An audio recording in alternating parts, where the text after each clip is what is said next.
Assalamualaikum warahmatullahi wabarakatuh. Yang terhormat Bapak Sunawan SPD MPD selaku fasilitator Jember 5 dan teman-teman CGP yang sangat luar biasa.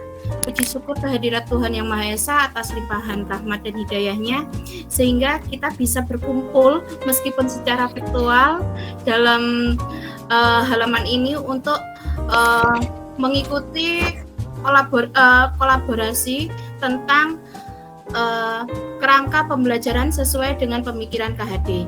Adapun dalam diskusi pada siang hari ini, kelompok kami acaranya adalah yang pertama pembukaan, kedua presentasi kerangka pembelajaran sesuai dengan pemikiran Ki Hajar Dewantara, yang ketiga sesi tanya jawab, yang terakhir adalah yang keempat penutup. Marilah kita buka diskusi kita pada siang hari ini dengan bacaan basmalah bersama-sama. Bismillahirrahmanirrahim. Yang selanjutnya adalah presentasi yang akan disampaikan oleh teman saya, Bu Tuti Fatma Meganti. Pada beliau disilahkan. Assalamualaikum warahmatullahi wabarakatuh. Selamat pagi. Waalaikumsalam warahmatullahi wabarakatuh. Selamat siang, maaf selamat pagi. Semangatnya ini pagi.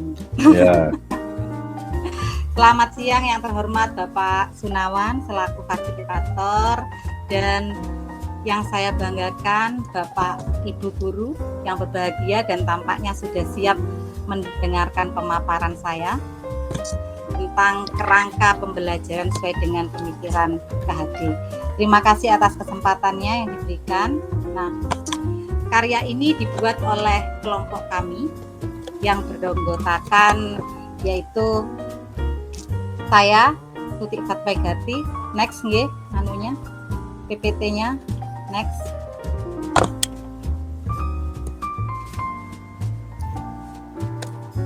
Nggih, untuk PPT-nya silakan digeser.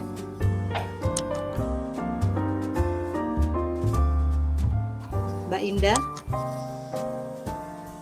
Indah, PPT-nya Mbak. Nggih.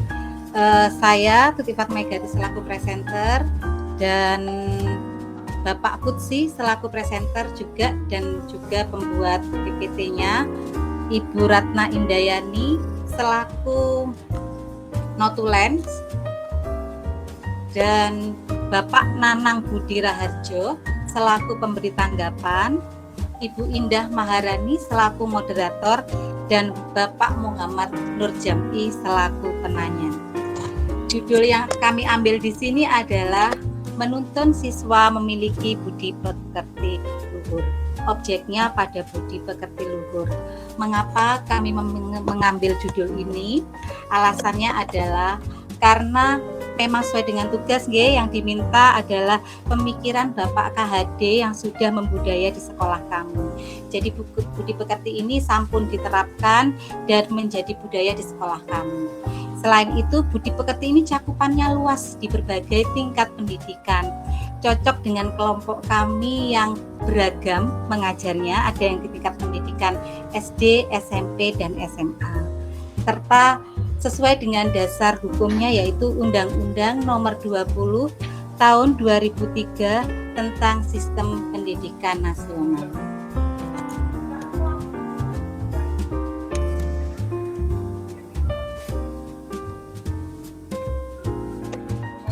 Sebelum membahas budi pekerti, ada baiknya kita memperkenalkan tentang watak manusia.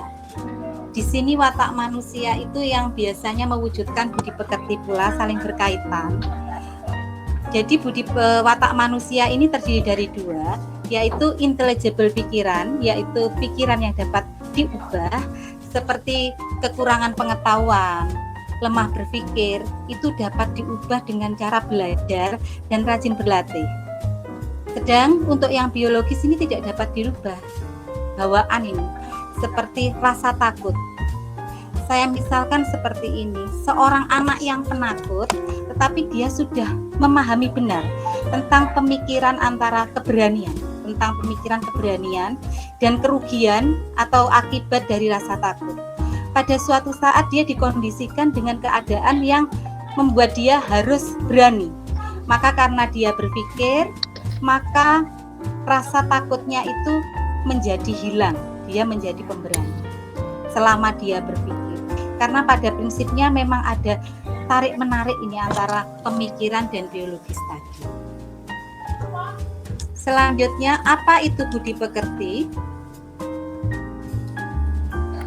Budi pekerti merupakan gabungan dari pikiran, cipta, perasaan rasa, dan juga karsa. Pikiran di sini seperti misalnya seorang anak sudah yakin bahwa sopan itu betul, manfaatnya ada. Dan dia juga sudah merasa nyaman dengan diperlakukan sopan itu dia merasa nyaman. Maka muncullah kemauan untuk berperilaku sopan dan dia ejawantahkan dalam budi pekerti tersebut. Jenis-jenis budi pekerti itu sendiri, budi pekerti seorang itu dapat mewujudkan sifat kebatinan seseorang dengan pasti dan tetap. Jadi jika seseorang sudah menyadari sikap sopan itu memang benar, sikap sopan itu harus dilakukan, pasti dia akan melakukan dalam keadaan apapun.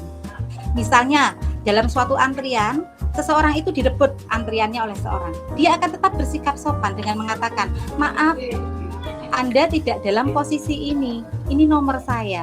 Tetap bersikap sopan, tidak dengan marah-marah.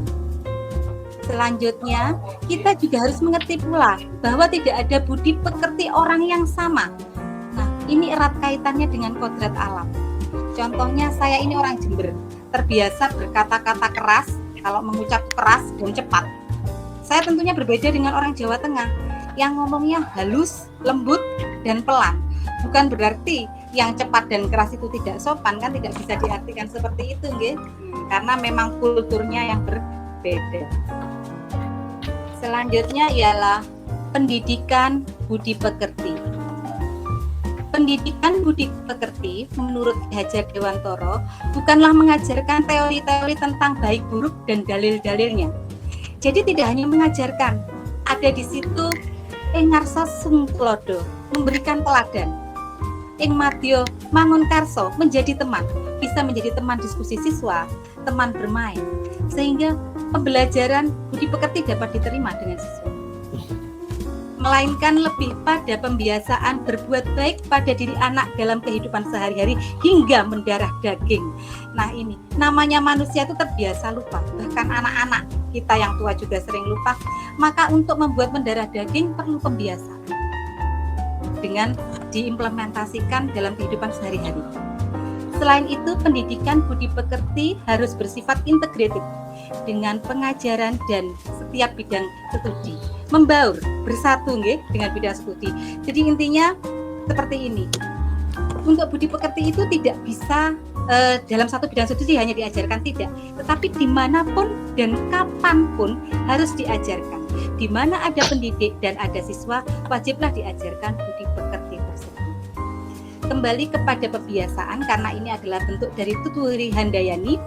Alhamdulillah, sekolah kami sudah melaksanakan, sudah mengimplementasikan budi pekerti tersebut menjadi budaya, yaitu dengan cara siswa datang ke sekolah tepat waktu, siswa mengucapkan salam dan bersalaman dengan guru, siswa mengawali pembelajaran dan mengakhirinya dengan doa, membiasakan siswa untuk berbicara sopan kepada teman dan guru, makan dan minum dengan tangan kanan dan dalam posisi duduk. Di dalam kelas ada kotak kejujuran di mana mereka akan meletakkan kertas jika ingin berkonsultasi atau mengaku sebuah kesalahan kepada guru. Meletakkan barang yang ditemukan juga dilakukan di situ. Membiasakan siswa untuk menerapkan 5S, senyum, salam, sapa, sopan, dan santun. Membiasakan siswa untuk sholat duha dan sholat duhur berjamaah. Anak-anak, ini untuk poin nomor 8, ini untuk dikhususkan umat Islam, nggih. Yang 9, anak-anak memberikan apresiasi kepada temannya yang pada hari itu dianggap baik dengan berikan penilaian atau bintang di papan perilaku siswa. Dan yang terakhir, membiasakan anak untuk mengucapkan maaf, tolong, dan terima kasih. Tentunya kami melakukan ini dengan penuh kesabaran dan kreativitas agar dapat diterima oleh siswa. Demikian yang dapat saya sampaikan, kurang lebihnya mohon maaf. Monggo menawi nanti ada saran, tanggapan, atau pertanyaan silahkan disampaikan setelah ini. Saya akhiri. Assalamualaikum warahmatullahi wabarakatuh. Waalaikumsalam warahmatullahi wabarakatuh. Terima kasih Ibu Tuti. Untuk selanjutnya adalah sesi tanya jawab, di mana kelompok kami membuka satu termin tanya jawab yang terdiri dari 2 pertanyaan dan 1 kali balikan. Monggo kepada teman-teman, mungkin ada yang memberikan pertanyaan ataupun memberikan saran dan kritiknya, dipersilakan. Terima kasih.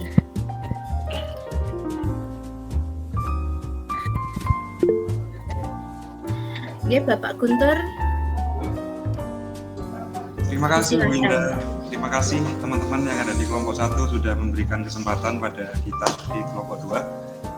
Rekan nama saya Guntur Bayu Widodo dari kelompok 2. Luar biasa sekali pemaparan dari Ibu Tuti Fatmegati ya. Luar biasa. Jadi apa yang bisa saya pelajari di sini antara lain salah satunya adalah mohon maaf sampai keselak. Budi pekerti yang ada pada diri siswa atau diri anak berbeda-beda. Kemudian ada lagi satu hal yang bisa saya pelajari dari apa yang sudah kelompok 1 paparkan di sini, yaitu memberi apresiasi kepada teman. Jadi memberi apresiasi kepada teman yang notabene dalam budayanya ini kebanyakan teman-teman sejawatnya atau teman-teman mohon maaf teman-teman sepermainannya itu lebih banyak bullying atau ya berbicara, tapi jarang untuk memberikan reward. Tapi ini diterapkan di sekolah itu sangat luar biasa sekali. Kemudian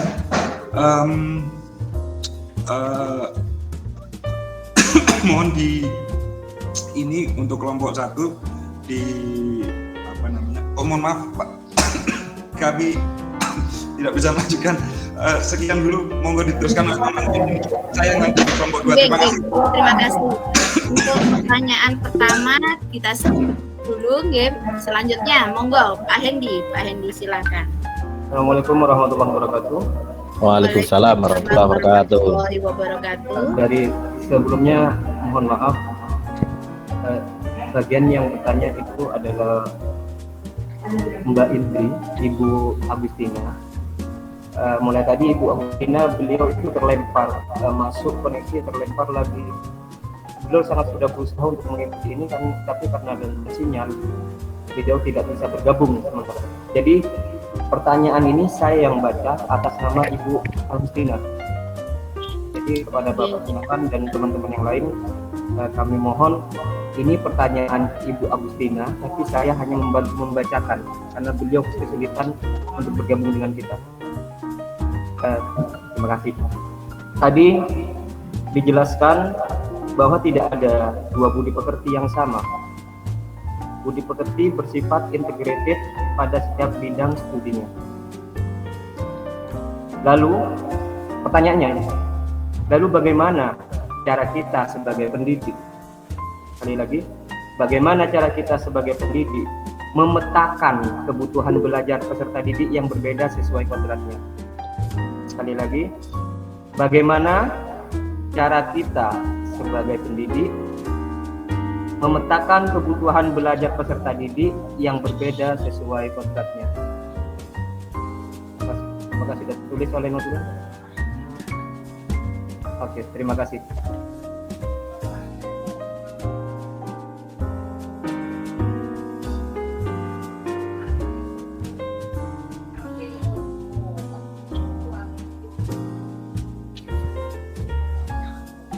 Baik, saya ulangi pertanyaannya, bahwa tidak ada budi pekerti yang sama dan antara anak satu dan yang lainnya, dan semua budi pekerti itu terintegrasi dalam semua mata pelajaran. Dan bagaimana cara kami memetakan budi pekerti setiap anak sesuai dengan kodratnya, seperti itu nggih Pak Hendi nggih?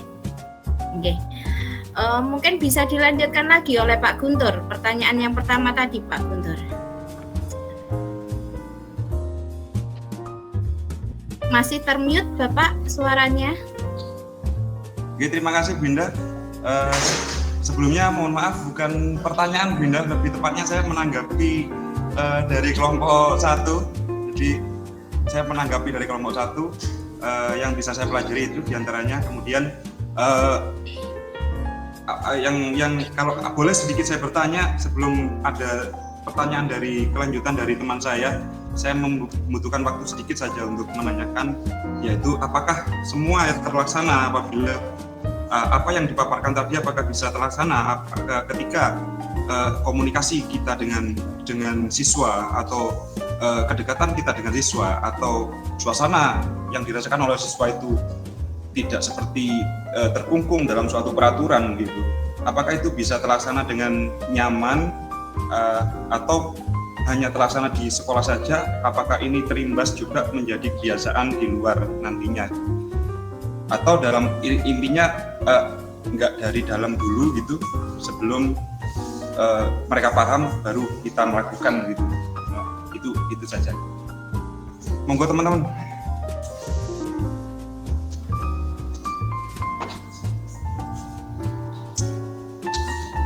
Intinya pemaparannya sangat luar biasa sekali. Oke, terima kasih. Sepertinya kami sudah mendapatkan tanggapan dan juga sekaligus 2 pertanyaan dari kelompok 2. Terima kasih atas tanggapan dan pertanyaannya. Kami dari kelompok 1 akan memberikan jawaban. Mohon untuk kami memberikan diskusi sebentar untuk berdiskusi, nggih. Sebentar saja, nggih. Terima kasih sebentar, nggih. Nggih, bisa.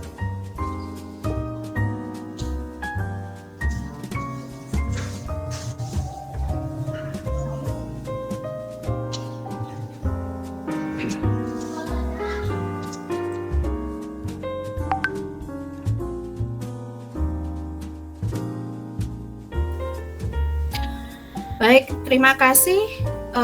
Di sini saya akan mencoba menjawab pertanyaan yang pertama, yaitu dari Ibu Agustini yang sudah diwakili oleh Bapak Hendy tentang bagaimana budi pekerti itu kan berbeda setiap anak. Bagaimana kami mengintegrasikan dan menyesuaikannya dengan karakteristik setiap siswa sesuai dengan kodratnya. Nah, yang perlu Bapak Ibu ketahui, di sekolah saya setiap awal tahun pelajaran sekolah kami itu mengadakan yang namanya rapat koordinasi untuk mempersiapkan apa saja yang dibutuhkan dan bagaimana kondisi siswa-siswi di kelas tersebut. Itu bisa kita, karena di tempat saya itu ada 2 rombel. Di situ kami saling berkoordinasi antara guru kelas 6, guru kelas 5, itu kami saling berkoordinasi. Bagaimana kondisi siswa, bagaimana antara guru kelas 6 dan guru kelas 5, bagaimana kondisi siswanya, bagaimana apa saja, apakah karakteristiknya itu bagaimana. Itu yang paling memahami kan guru kelas yang sebelumnya. Jadi di situ kami meminta informasi untuk yang pertama. Yang pertama adalah kami meminta informasi kepada guru kelas sebelumnya tentang kondisi siswa di kelas yang mereka ampuh dan bagaimana keadaan siswa-siswa. Mungkin ada siswa yang berkebutuhan khusus atau memiliki kompetensi khusus yang perlu diperhatikan, seperti itu. Jadi dengan berbekal informasi awal dari guru kelas awal untuk naik ke kelas selanjutnya, itu kami menyikapinya selain itu juga dengan observasi dalam setiap pembelajaran, seperti itu. Sehingga dengan adanya informasi dan observasi awal itu kami nantinya bisa menentukan materinya. Kalau materi ini langkah pembelajaran yang bagaimana yang bisa saya gunakan, dan model pembelajaran tentunya yang paling utama adalah model pembelajaran yang sesuai dengan mereka, dengan keadaan kondisi siswa saya yang beraneka ragam seperti itu. Tentu saja penanaman budi pekertinya berlangsung selama mereka dalam proses pembelajaran itu. Jadi yang pertama saya melakukan penggalian informasi dari guru kelas sebelumnya, observasi selama pembelajaran, menentukan materi dan model pembelajaran yang disesuaikan tentunya dengan karakteristik siswa, sehingga harapan saya dengan melakukan itu, saya itu bisa mengoptimalkan proses pembelajaran dengan memberikan pembelajaran yang bermakna, yang menyenangkan kepada siswa. Itu harapannya. Jadi pembelajaran itu sendiri, penanaman budi pekerti itu sendiri tentunya ada dalam setiap mata pelajaran. Karena itulah kami mengatakan bahwa penanaman budi pekerti itu terintegrasi dalam semua mata pelajaran, dari matematika sampai PJOK, apalagi dalam agama. Jadi dalam semua mata pelajaran itu memang ditanamkan pendidikan budi pekerti. Selain pendidikan kognitif dan psikomotoriknya, seperti itu. Bagaimana Bapak Hendy? Terima kasih banyak atas jawabannya dari Ibu Indah dan kelompok 1. Dari hasil observasi dan informasi dari guru sebelumnya, maka akan didapat beberapa macam karakteristik peserta didik yang saya maksud. Tadi dari informasi dan observasi itu kita sebagai guru bisa menentukan metode apa, pembelajaran apa, dan sebagainya. Nah, jika dalam satu kelas itu bisa dikatakan mungkin ada 28 siswa dan lain sebagainya, mereka memiliki gaya belajar yang masing-masing, tidak sama antara yang satu dengan yang lain. Apakah dalam satu muatan materi yang diberikan hari itu, guru menggunakan metode atau gaya belajar yang berbeda-beda? Apakah satu metode pembelajaran itu diseragamkan untuk semua murid atau seperti apa? Karena gaya belajar anak-anak kan beda-beda, ada yang visual, audio visual, dan sebagainya. Terima kasih.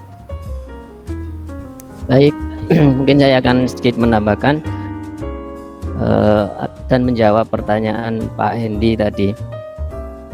Sebelum pelaksanaan pembelajaran atau sebelum masuk sekolah, di awal-awal tentunya masuk sekolah, tentu ada semacam blanko untuk mengetahui bakat dan minat siswa.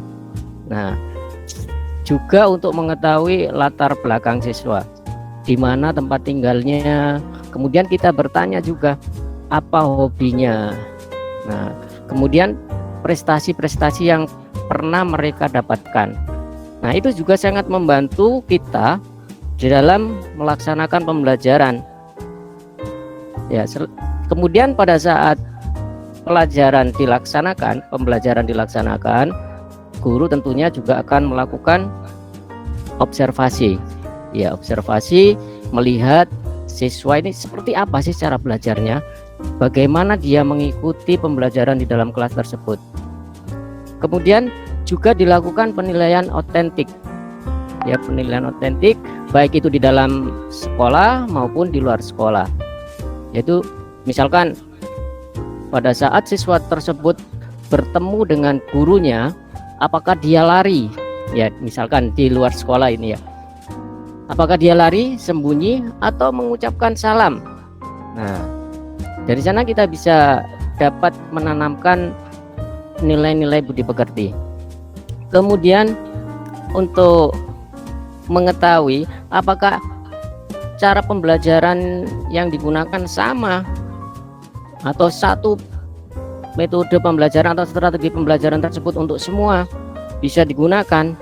Nah, ini kita sebagai guru harus memiliki kreativitas, yaitu dengan memberikan atau melakukan pembelajaran yang menyenangkan. Tentunya kita akan memberikan kemerdekaan kepada mereka. Ya, kita beri permasalahan atau soal, kemudian silakan anak-anak ini kalian selesaikan sesuai dengan kreativitas kalian sendiri. Nah, seperti itu. Jadi tidak ada batasan, entah itu mendapatkan dari sumber yang lain, dari orang di sekitarnya, lingkungannya, internet dan lain sebagainya. Jadi biarkan mereka berkreativitas. Tapi kalau di dalam rencana pembelajaran kan tentunya harus ada metode atau strategi yang harus tercantum. Tapi dalam pelaksanaan atau implementasinya kita memberi kebebasan pada mereka. Saya kira itu, Bapak Indi. Nggih, saya mau menambahkan nggih. Oh, nggih, silakan. Ya, ini kalau kaitannya dengan budi pekerti, begini, budi pekerti itu kan harus dipahami dan kaitannya dengan seperti yang diucapkan Bu Puri dan yang dimaksud dengan Bapak Hajar Dewantoro, kita hanya menuntun.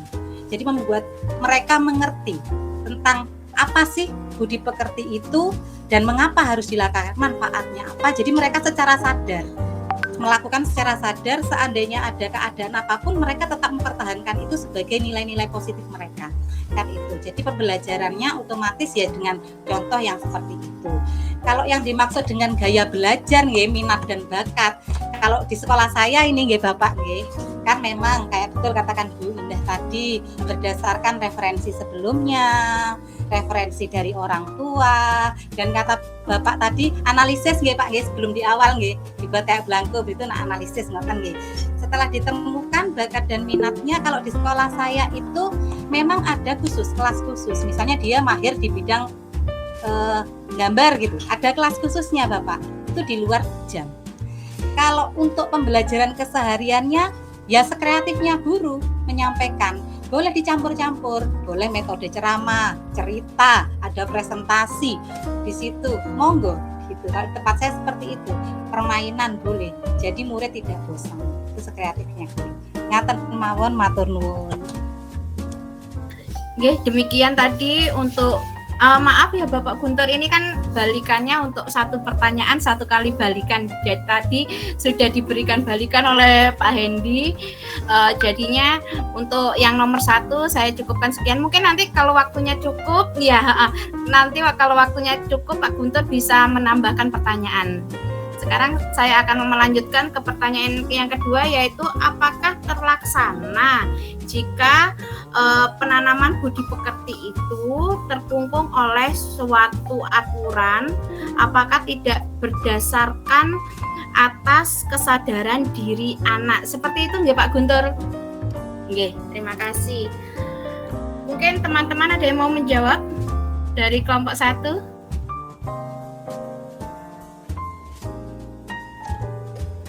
Saya menjawab, nanti monggo ditambahkan nggih. Nggih, silakan Bu Tuti. Ya, itu saya sebenarnya tadi bingung dengan pertanyaannya Pak Guntur, untuk dijelaskan Bu Indah, maaf Pak, agak lemot ini. Ngeten. Kalau itu terkungkung dengan kebiasaan, mungkin aturan yang harus bersalaman ngoten nggih. Sebenarnya itu bukan pada aturan itu dibuat hanya sebagai pembiasaan. Yang ditekankan di sini memang menyadarkan bagaimana guru membuat sadar, menuntun itu tadi yang menjadi PR kita itu. Jawaban saya. Matur nuwun. Oke, terima kasih Bu Tuti. Saya akan menambahkan di mana maaf Bu Ratna mungkin mau menambahkan, silakan. Baik, terima kasih Bu Indah atas kesempatannya. Betul sekali apa yang disampaikan oleh Ibu Tuti. Sebetulnya kalau kita memberikan peraturan kepada anak-anak, itu tujuannya agar mereka itu terbiasa, apalagi sekolah dasar. Mungkin kalau sudah sekolah menengah, itu mereka sudah terbiasa dari sekolah dasarnya gitu. Jadi misalkan ketika SD ini sudah dibiasakan untuk sholat duha, awalnya mereka memang terpaksa, jadi itu tidak masalah. Tapi lama-kelamaan ketika mereka itu sudah lebih memahami tentang baik dan benar atau jelek dan bagus, nah mereka akan meneruskan itu.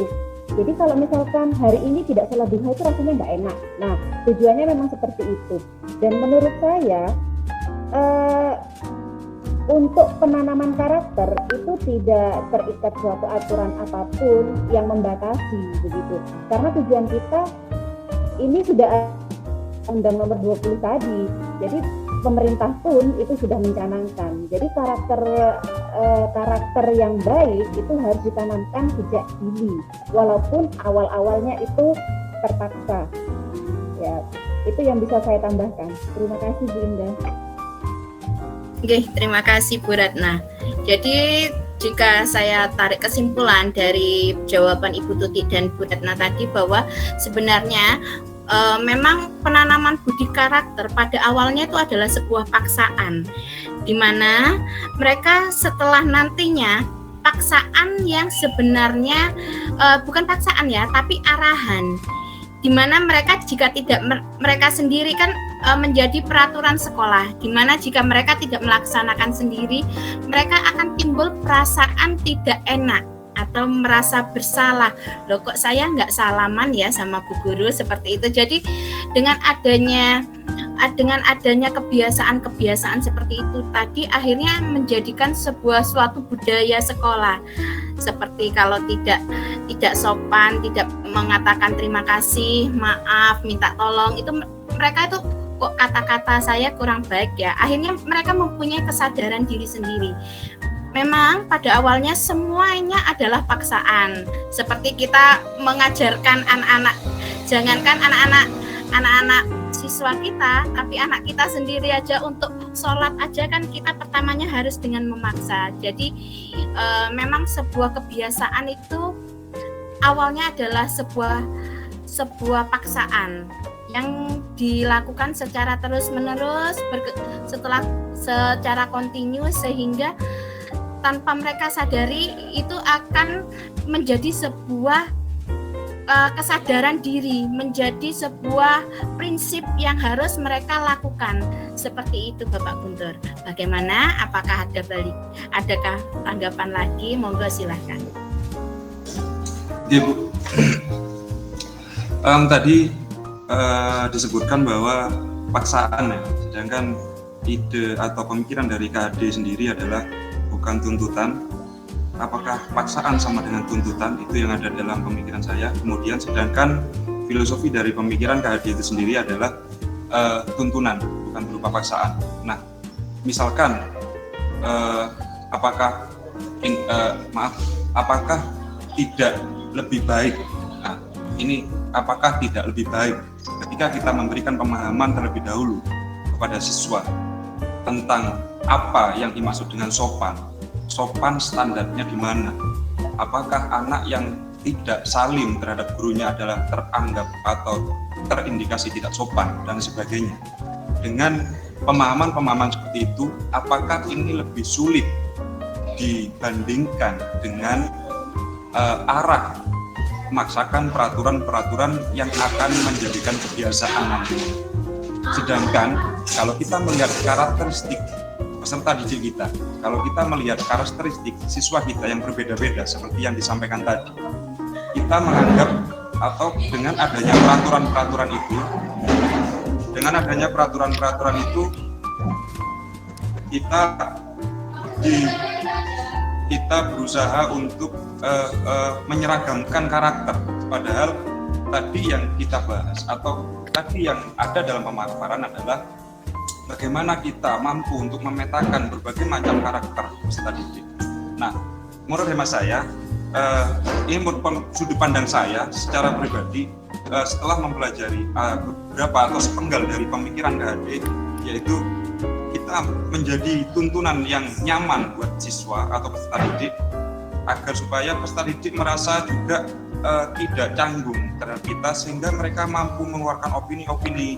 Dan ketika kita berbicara pun mereka langsung mengolah dalam olah pikirnya, sehingga mereka tidak merasa terpaksa dengan adanya peraturan-peraturan. Nah, ketika sudah dipahami oleh peserta didik, baru muncullah peraturan-peraturan itu sehingga lebih mempermudah, lebih mempertertib lagi. Misalkan contoh banyak peraturan, contoh salah satunya aja jangan buang sampah sembarangan. Buanglah sampah pada tempatnya. Mereka tetap aja mulai dari SD sampai SMP sampai SMA. Kalau guru buang aja, gitu. Nah, itu contoh kecilnya kayak gitu. Mohon maaf, terima kasih. Terima kasih Bapak Guntur. Mungkin teman-teman kelompok 1 ada yang menanggapi? Sebenarnya sangat menarik sekali ya tadi yang dibicarakan oleh Pak Guntur bahwa guru sebelum kita membuat peraturan itu guru lebih tepatnya harus memberikan suatu tuntunan seperti itu. Ya, yang pastinya tentu bahwa sebelum kita membuat peraturan, guru tentunya harus menjadi sebuah contoh teladan di mana sesuai dengan semboyan Ki Hajar Dewantara, di depan kita memberi contoh, di tengah kita memotivasi dan menjadi teman. Mari bisa. Dan jika di belakang kita itu memberikan dorongan seperti itu. Jadinya dari semboyan itu saja kita tentunya juga harus mengetahui, apalagi kalau tadi itu kalau katanya Pak Guntur, jangankan siswa kelas tinggi yang sudah SMA, bahkan dari SD sampai SMA pun itu anak kalau tidak ada guru membuang sampah sembarangan seperti itu. Jadi memang kita tidak menuntut, kita bersama, kita berjalan beriringan, kita memberi contoh terlebih dahulu. Setelah itu ketika ada anak-anak ada yang tidak benar, kita tidak serta-merta menyuruh anak itu buang sampahnya, tidak, tapi kita mengambil sampah itu sendiri dan kita buang sendiri ke tempat sampah. Dengan melihat kebiasaan kita yang seperti itu, anak SD, karena saya mengajar SD, saya contohkan itu, jadi mereka itu merekam seperti itu. Nah, seumpamanya kalau kita mendorong, contohnya mendorong adalah jika kita setiap dalam pembelajaran, dalam setiap kita berkumpul dengan anak-anak, entah itu dalam kelas atau di waktu istirahat, kita pasti menyinggung, ayo kita jaga kebersihan, ayo kita jaga sopan santun, ayo kita saling menghormati, saling menghargai, saling mengapresiasi antar siswa seperti itu. Jadi tidak hanya kita memberikan sebuah tuntutan kepada siswa, itu sebuah peraturan yang harus dilaksanakan oleh siswa, tidak, tetapi kita memberikan contoh, kita berjalan beriringan seperti itu Bapak Guntur. Mungkin teman-teman ada yang menambahkan, silakan dari kelompok 1.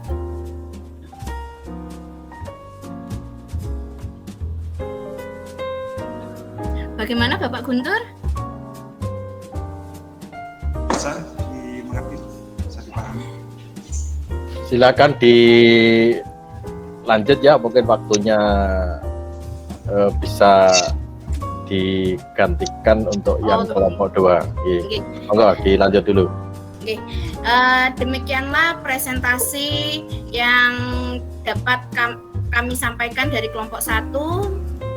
Mungkin kurang lebihnya saya sebagai moderator mohon maaf. Sebelum itu marilah kita tutup diskusi kelompok 1 ini dengan bacaan hamdalah bersama-sama. Alhamdulillah. Saya sebagai moderator kelompok 1 meminta maaf jika ada kesalahan kata dan perilaku yang tidak menyenangkan. Saya cukupkan sekian. Bapak Sunawan, Assalamualaikum warahmatullahi wabarakatuh. Waalaikumsalam warahmatullahi wabarakatuh. Silakan. Yang pertama observasi awal, yang kedua adanya koordinasi dengan teman sesama guru ya. Kalau di Mbak Indah tadi kan di guru SD dengan wali kelas sebelumnya gitu ya. Judulnya hal-hal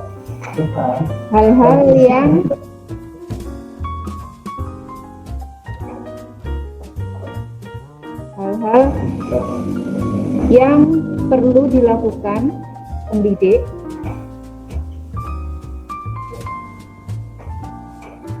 untuk memetakan kebutuhan peserta didik, memetakan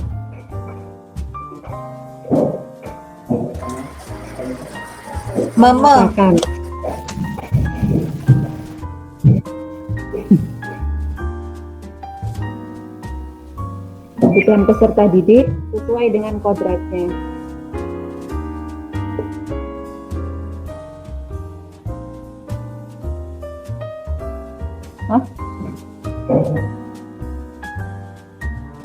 Oh, diganti untuk Merdeka Belajar.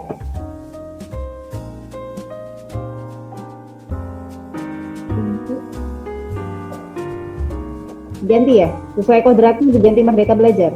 Gitu.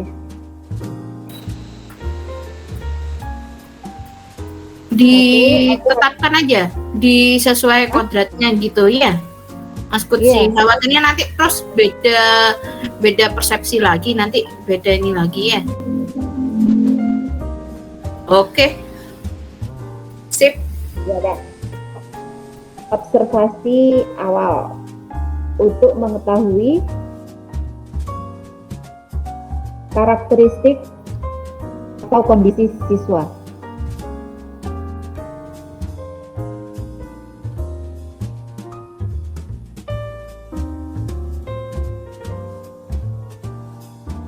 Dengan ini saya gabung antara Bu Indah tadi sama Pak Nur Jam'i ya, jawabannya Pak Nur Jam'i.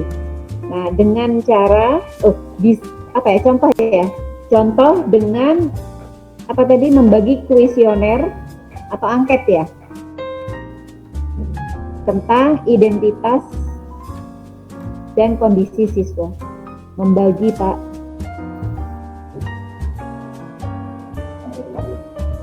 Tipu.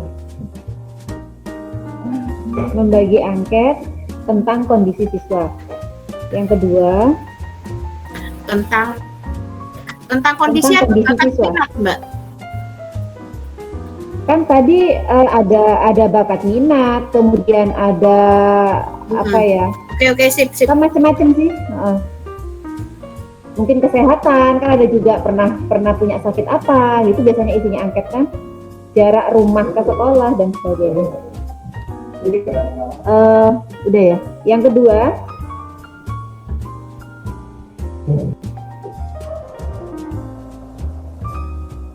melakukan koordinasi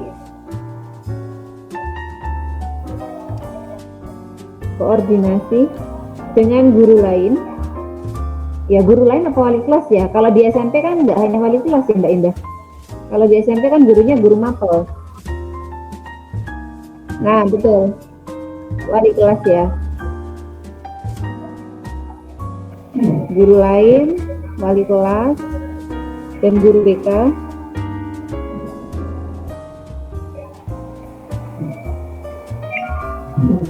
Untuk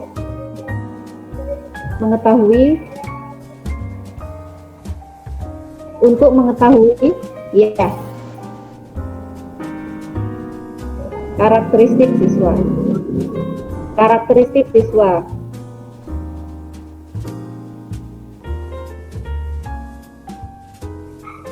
Kemudian dari pertanyaan Pak Guntur tadi ya. Ini bukan gini, beda lagi. Beda pokok bahasan. Maksudnya apa ya? Slide berikutnya kan gitu. Slide berikutnya ya.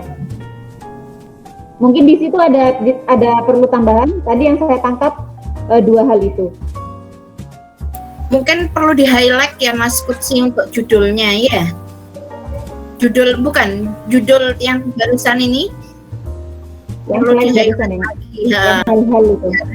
Hal-hal yang perlu dilakukan untuk memetakan kebutuhan. Nah, itu ditebelin diwarnain lain.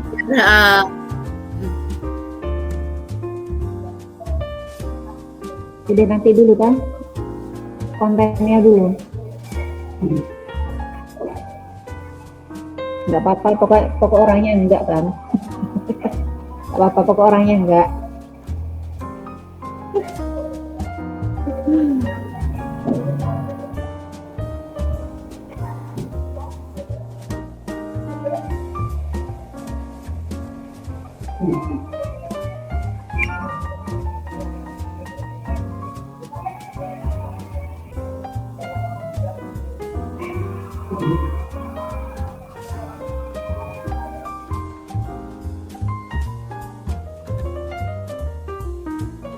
Oh iya.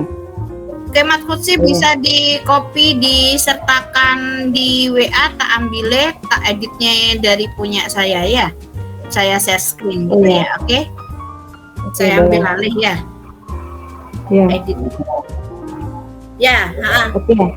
Di copy aja, dibagikan di grup ya hasilnya yang pertama ini ya.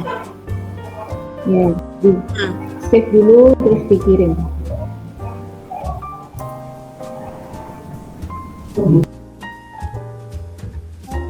Penanaman budi pekerti. Tadi yang bertanya Pak Guntur ini ya. Penanaman budi pekerti bisa dilaksanakan. Bisa. Penanaman budi pekerti siswa. Pekerti siswa dilaksanakan dengan adanya komunikasi antara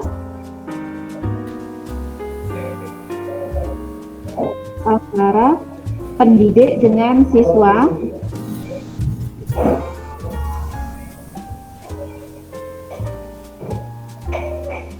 titik ya. Terus pendidik memberikan contoh atau teladan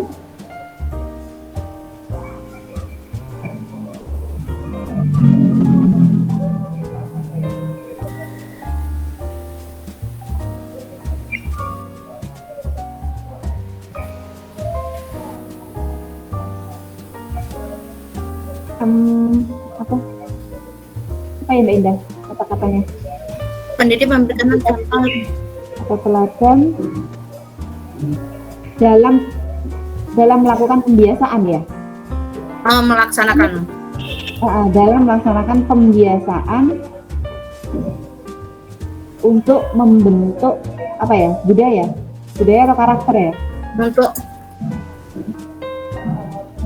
membentuk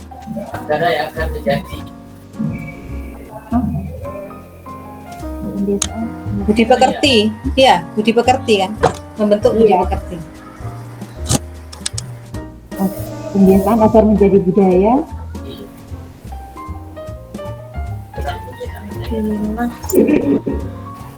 Jadilah budi pekerti dan menjadi gimana Mbak? Maksud saya gini, kan pembiasaan, kemudian nanti kan dia akan karena terbiasa dan dilaksanakan secara terus-menerus, itu akan membentuk karakter, gitu ya? Kalimatnya gimana?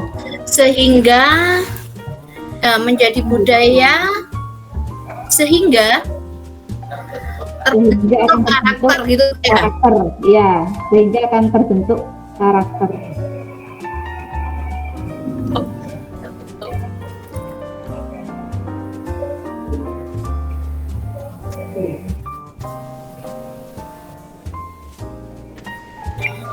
Ya, sip. Dah. Itu kan Ini sambungannya yang atas, Mbak. Ini Enggak, itu sambungannya yang yang pertanyaan kedua tadi. Enggak, itu pertanyaan yang dari Pak Guntur. Yang atas tadi yang dari Pak Hendy.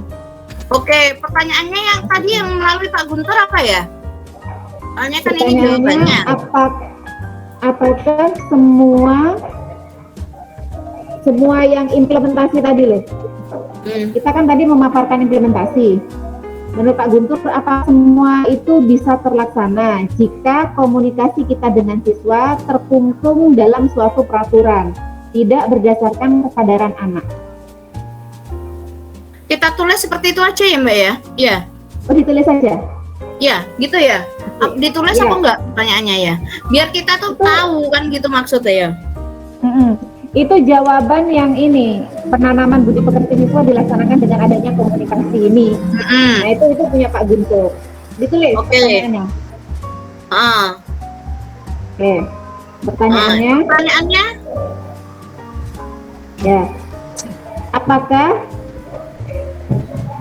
semua implementasi budi pekerti Implementasi Mbak.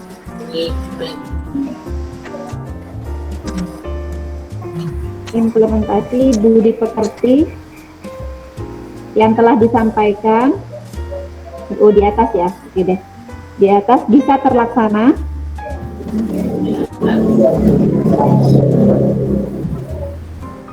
jika komunikasi dengan siswa, jika komunikasi kita dengan siswa komunikasi pendidik ya. Komunikasi pendidik dengan siswa tidak terkungkung dalam suatu peraturan. Terkungkung kan? Terkungkung, Mbak. Tidak terkungkung. Apakah semua bisa terlaksana jika komunikasi kita dengan siswa Terkungkung. ya? Iya, terkungkung. Notabene Mbak. Notabene. Notabene.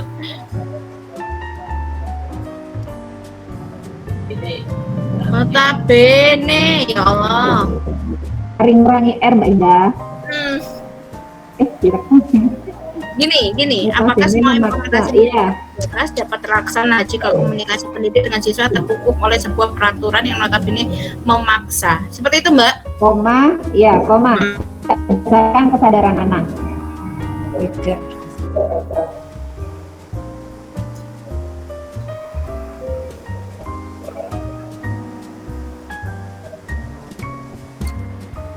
Oke. Ya, betul. Oke. Ya tadi yang nomor 1, nggak usah ditulis pertanyaannya kah? Nggak usah ya? Ini. Kan Ini sudah kan? ada judulnya. Kan ada judulnya ya. Itu pertanyaannya memang begitu. Bagaimana cara kita sebagai pendidik memetakan kebutuhan peserta didik sesuai dengan kodratnya?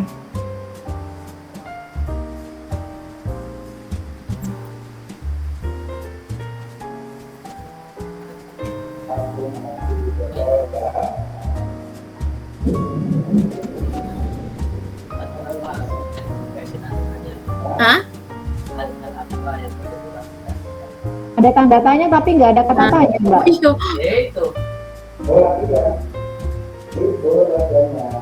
Seperti ini ya. Iya, ya. Ya. Terus yang ini ditulis Pak Guntur ya. Oke.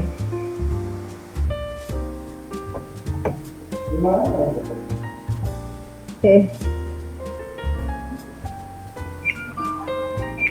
Mbak Indah, di implementasi itu kata-katanya ada yang apa itu kayak pembelajaran terus diulang lagi pembelajaran, coba dilihat. Mana? Di implementasi pas saya baca kok bingung macamnya. Yang mana, Mbak? Oh, di slide nomor Implementasi. atasnya. Slide Di implementasi Mbak Indah. atasnya. Ah, Nomor biru. Nah, ini siswa mengawali pembelajarannya, yang ini dihapus saja. Soalnya di sana mengawali dan mengakhiri pembelajaran kan. Nah, itu satu dihapus pembelajarannya. Yang pertama. oke. Mengawali dan mengakhiri pembelajaran. Oke. Ya, Ada wis. lagi? Udah wis kayak Udah. Oh, tanggapan ini ya apa? Tanggapan ini. nggak ditanggapi tadi. Tadi cuma ditanggapi. begini. Iya. Ditanggapi Pak lah. Guntur, Pak Guntur memberikan tanggapan yang bisa dipelajari bahwa budi pekerti setiap anak itu berbeda dan Sebentar. Woi, Ya, udah ya, ditulis. ya dah tulis, ya ditulis. Gimana? Tanggapan positif, budi pekerti siswa apa ya? Kan ini tanggapannya Pak Guntur tadi ya. Bahwa budi pekerti siswa itu berbeda-beda dan dalam implementasinya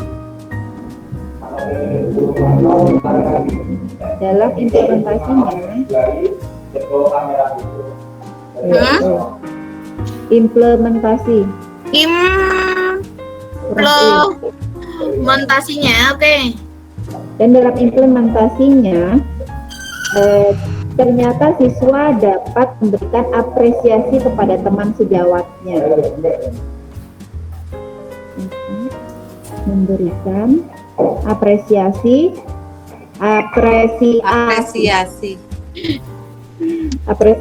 kepada teman sejawatnya. Ya, sekelasnya. Ini tadi begini, padahal anak seusia mereka itu kan sering membuli gitu loh. Justru ini mengapresiasi, itu gimana? Ya apa ngomong? Kepada teman sebaya yo, bukan sekelas ya. Iya ya sebaya. Sebaya. Kepada teman sebaya. Gak usah tayang bully-bully itu gak usah, sudah gini aja cukup. Ya wes gitu ya. Gini aja ya. Itu kan penguatan ya tadi ya.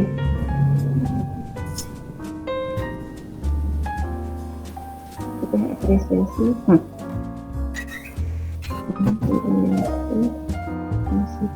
Ya, oke, sip dah.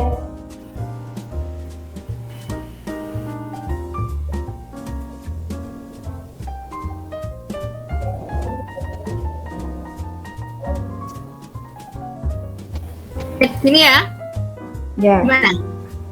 Sesuai dengan apresiasi dan perilaku positif kepada teman sebaya yang dianggap memiliki dia, betul. Bukannya dianggap ya, yang telah berperilaku baik gitu kan? Pada hari itu ya. Iya. Ya. Baik, Bapak Ibu, mungkin waktunya bisa diselesaikan di sini dulu untuk diskusi ya. Kita kembali ke main room. Yang belum selesai bisa diselesaikan nanti secara mandiri ya, secara mandiri mungkin nanti bisa saling berbagi di chatting atau di Capri ya masing-masing, sehingga nanti Bapak Ibu kalau sudah fit ya atau sudah benar betul, silakan nanti dibagikan ke anggota kelompok dan diberi nama individu seperti itu.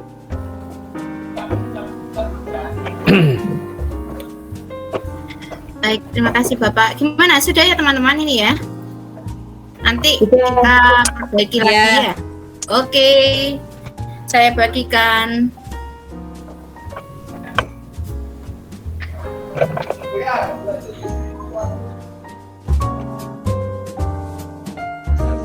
Saya bagikan di kolom chat. Kita sejenak untuk refleksi.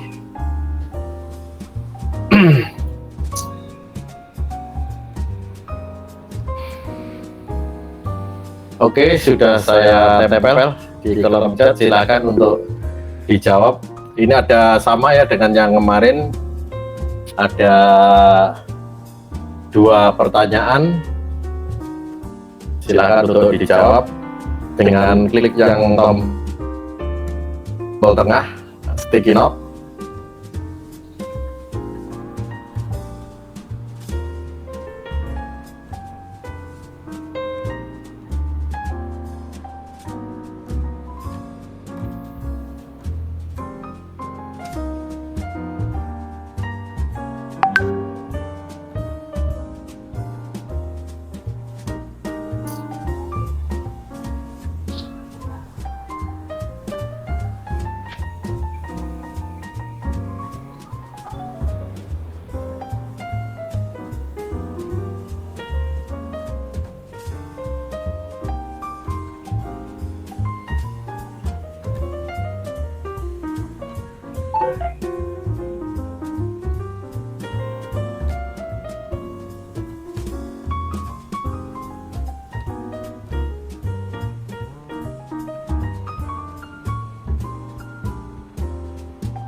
Pak Muhammad Nur Jam'i ini sudah menjawab.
Bu Rati sudah?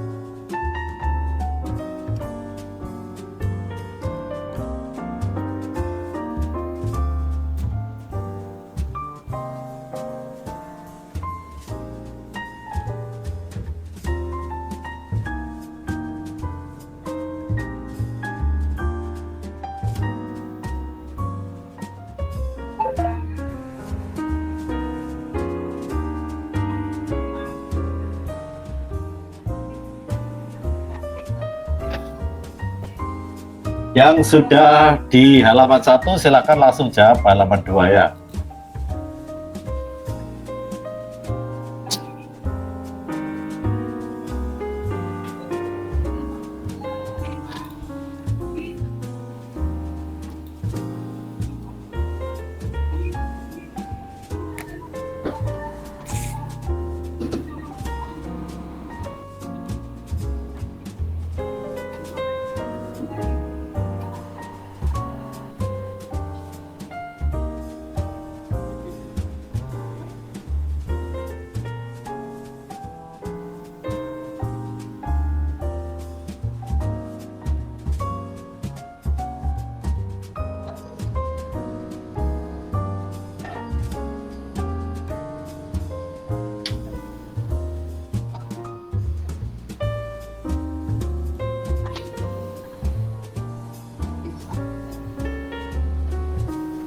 Oke, sambil teman-teman yang lain menjawab, coba Bu Indah mungkin bisa dibaca hasil refleksinya.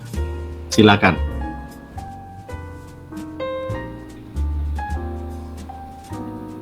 Halo Bu Indah Maharani. Oke, terima kasih Bapak. Mohon maaf barusan termute. Mohon izin untuk membesarkan Bapak, soalnya silakan. Tidak. Terima kasih.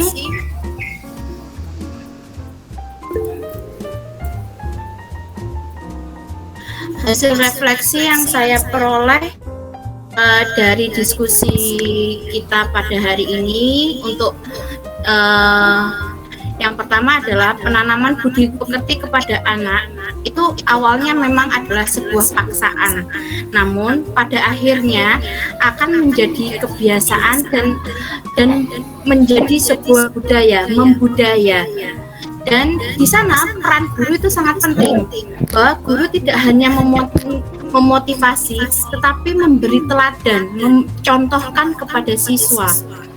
dan memberi dorongan sehingga nantinya diharapkan akan muncul sebuah kesadaran dalam diri siswa.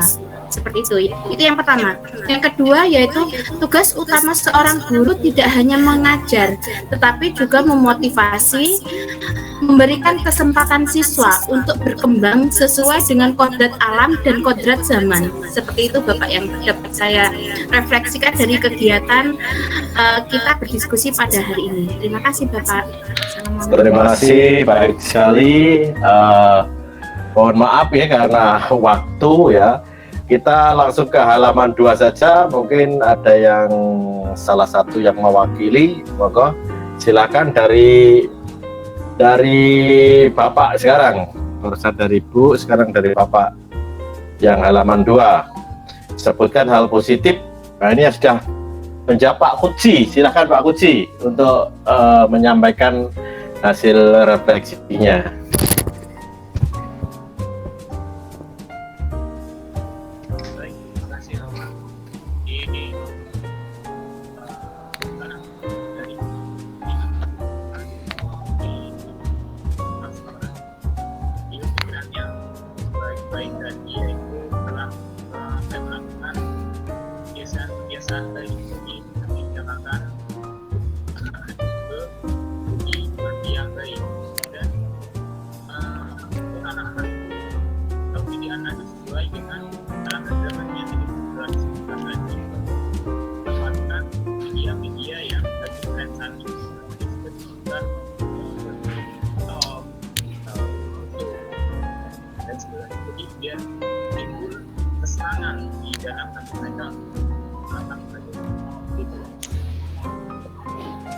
Baik, terima kasih atas refleksinya Bapak Ibu.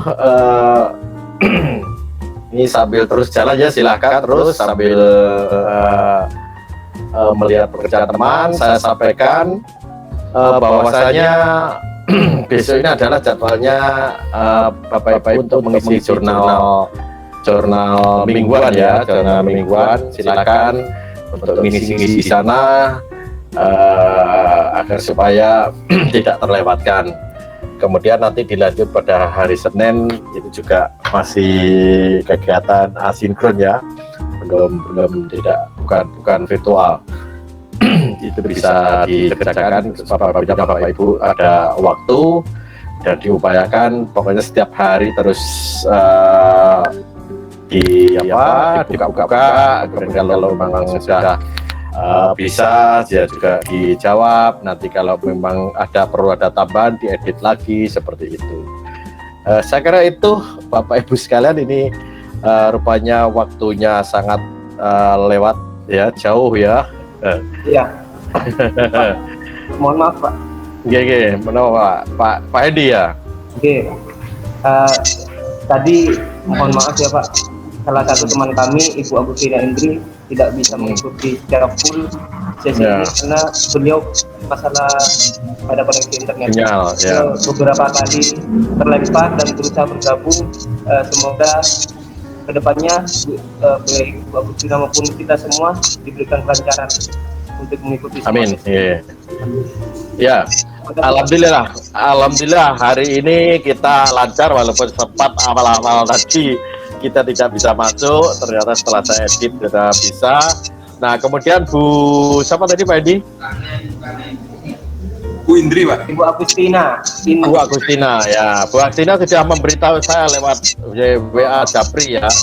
Jadi begitu, yang penting ada pemberitahuan mengapa tidak masuk ya, karena kalau sinyal mau apa lagi ya kecuali kalau waktu beli HP dengan sinyalnya mungkin ya. Beli HP sama sinyalnya mungkin enak ya. Tidak ada yang jual HP dengan sinyalnya. Kalau terkendala jaringan ya tidak ada masalah. Yang penting ada pemberitahuan ya, ada pemberitahuan dan diupayakan terus ya, berusaha terus. Kalau memang sudah tidak bisa ya nanti dievaluasi bagaimana untuk kegiatan selanjutnya bisa mengikuti secara bersama. Begitu ya. Sepakat ya, hari ini kita akhiri ya. Iya Pak, sepakat. Ya, jaga kesehatan, jangan lupa jaga imun. prokes ya, tetap ya, prokes selalu diterapkan ya. Mbak. Ya, baik. Kita tutup ya pertemuan ini secara virtual dengan bacaan hamdalah bersama-sama. Alhamdulillah. Akhirul kalam. Wassalamualaikum warahmatullahi wabarakatuh.